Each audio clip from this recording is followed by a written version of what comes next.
Spinal stenosis is a common disorder that can have severe consequences for the body. This condition, if left untreated, can lead to serious health issues. Treatment of stenosis is the job of orthopedic doctors. In Turkey, it is cheaper than in many other countries. In this video, we are going to show you a Turkish clinic that treats spinal diseases, and we will also introduce an orthopedic doctor who sees foreign patients in Antalya, Turkey. Subscribe to the channel and don't miss new videos about medicine in Turkey.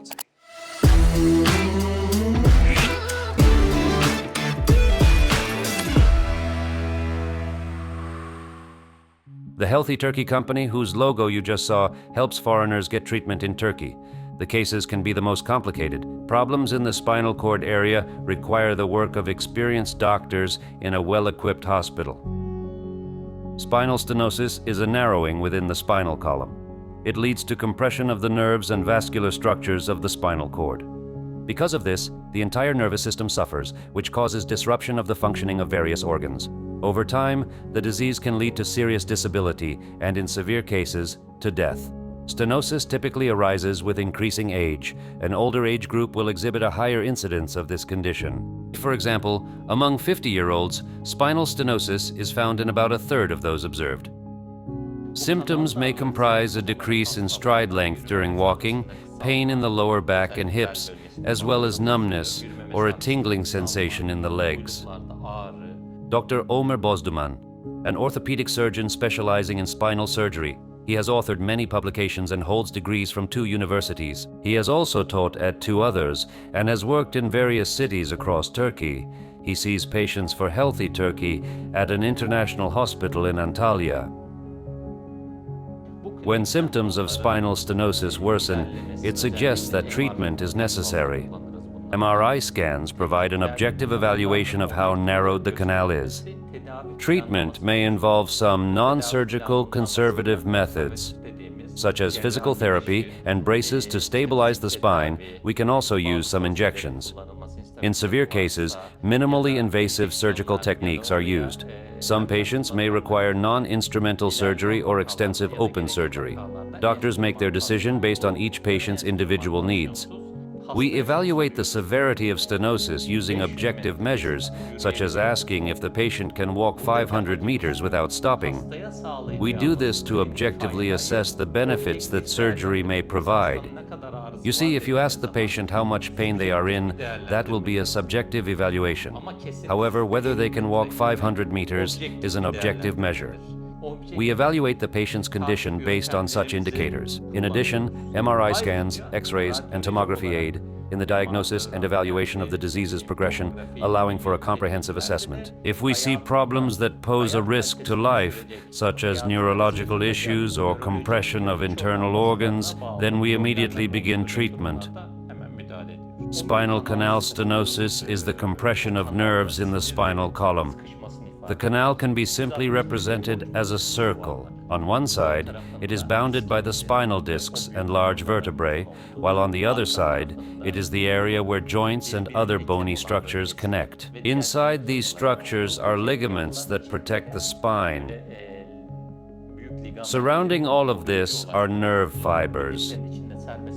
A healthy spine allows these fibers to feel free, move freely, and rightly reach the arms, legs, all extremities. Spinal canal stenosis occurs when the surrounding tissues in the spine compress the fibers in this circular canal, hindering their proper function. The pressure comes from the spinal disc in front and the area where the joints connect at the back. They can shift the bony structure forward, or ligaments lose flexibility over time, becoming thicker and compressing all the nerve fibers. That is what spinal canal stenosis is. You may have noticed how elderly people lean on a cane and slightly bend forward. With these postures and movements, they unconsciously try to widen the spinal canal to reduce pressure on the nerve endings. If they shorten their steps, it lowers their pain level, as well as the tingling in their thighs that spreads to their calves.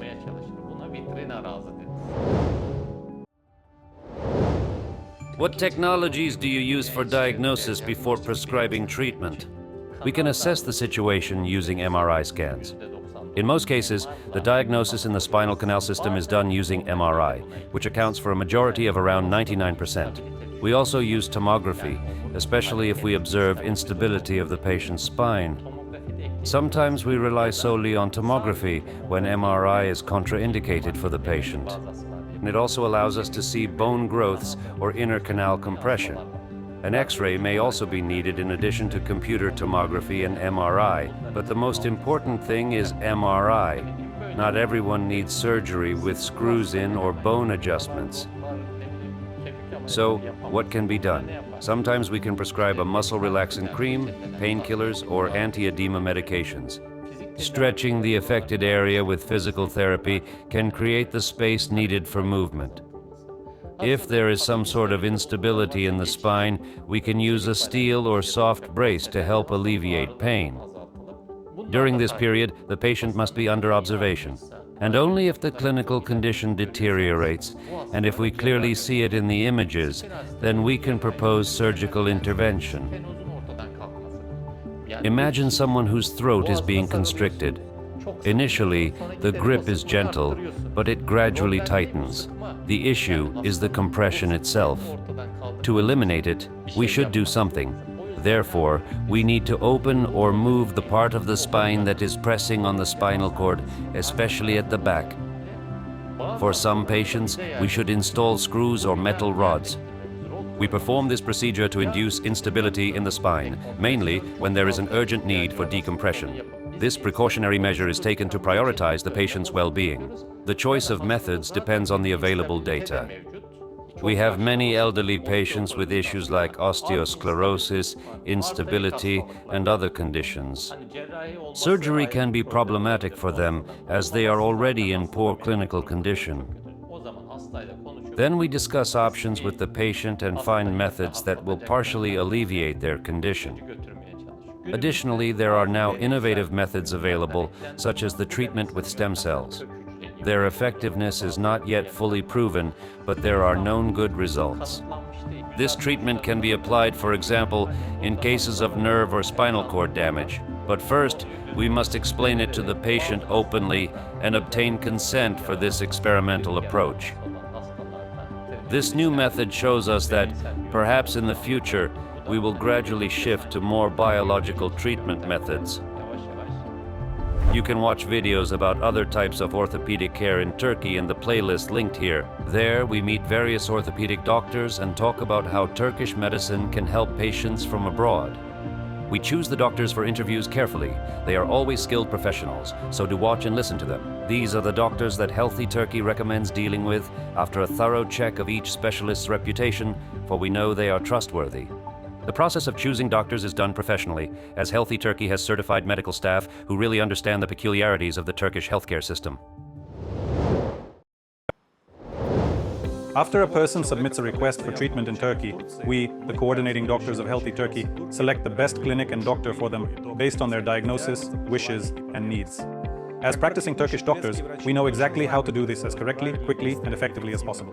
We constantly accompany the patient throughout the whole trip, and we always stay in touch for any questions that may arise even after the patient returns home.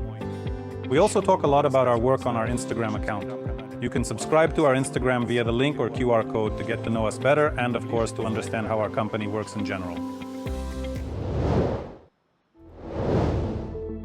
Turkey is uniquely advantageous with its complex approach to patient care. In other countries, you often pay separately for each procedure. But here, Healthy Turkey Company organizes these trips on an all-inclusive basis, and it works only with really trusted specialists both in the medical field and the hospitality area, and coordinating all their work for each patient. Healthy Turkey handles everything, from consultations and agreements with the clinic and doctor, to transfers, lodging, immigration paperwork, and translations of medical documents, and even downtime between appointments to the doctor. Patients love Antalya for its beautiful sea and sunny beaches, because treatment here often feels like a holiday.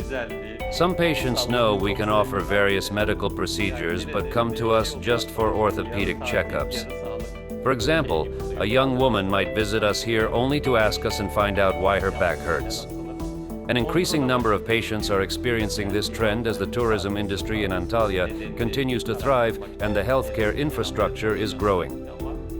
The Turkish medicine sector has a lot to offer. It is truly valuable that not only locals but also foreigners have access to these services, especially in popular tourist destinations. It only takes to ensure your interaction with Turkish specialists is organized properly, like with our doctor today.